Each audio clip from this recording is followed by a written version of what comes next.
कैसे tax loss harvesting या capital loss harvesting का उदाहरण हम अपने निवेशकों को समझा सकते हैं, कैसे ये काम करता है? स्वाति, ये काफी सिंपल सा है एक्चुअली। इसमें देखिए, इसमें कोई लिमिट नहीं है। अगर आपके पास में कोई लॉस हुआ है, मान लीजिए आज आपने 2 लाख रुपए निवेश किए थे जिसकी रकम घटकर मार्केट के कारण 1,70,000 रुपए हो गई है, और ये लॉन्ग टर्म निवेश है आपका। सपोज करिए आपने 2 साल पहले निवेश किया था, तो ये 30,000 रुपए का जो लॉन्ग टर्म लॉस है आपका, इसे आप लॉन्ग टर्म गेन के अगेंस्ट में सेट ऑफ कर सकते हैं। सेक्शन 112 ए के अंतर्गत इनकम टैक्स में आप अपने जो लॉन्ग टर्म गेन है उसमें आप 1 लाख रुपए तक का बेनिफिट ले सकते हैं, और आपके जो लॉसेस हैं, लॉन्ग टर्म लॉसेस, उसे आप लॉन्ग टर्म गेन्स के अगेंस्ट में सेट ऑफ कर सकते हैं। तो 30,000 रुपए तक का कोई भी लॉन्ग टर्म गेन हो अगर आपके पास में इक्विटी में, लिस्टेड इक्विटी में, जहां पर आपने एसटीटी भरा हुआ है, या फिर म्यूचुअल फंड के यूनिट्स में, तो उसे आप सेट ऑफ कर सकते हैं।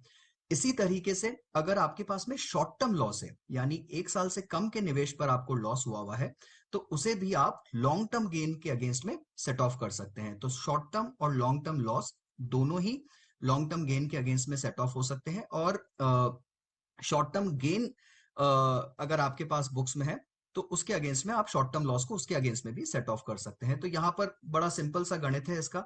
आपके बुक्स में जितना भी लॉस हुआ है, अगर आपके पास में कोई ऐसा स्टॉक है, ऐसा म्यूचुअल फंड है जहां आपको प्रॉफिट बन रहा है, तो आप कोशिश करके दोनों को बुक कर सकते हैं। एक तरफ आपने लॉस लिया है क्योंकि आपको शायद वो शेयर या स्टॉक, वो म्यूचुअल फंड अच्छा नहीं लग रहा है और आप उससे बाहर निकलना चाहते हैं, चेंज करना चाहते हैं अपने पोर्टफोलियो में, तो आपने लॉस बुक किया।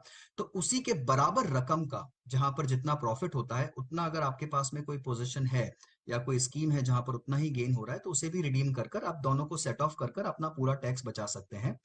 और ऐसा ही नहीं है, आपको जरूरी नहीं है कि आप उसी फाइनेंशियल ईयर में से क्लेम करें।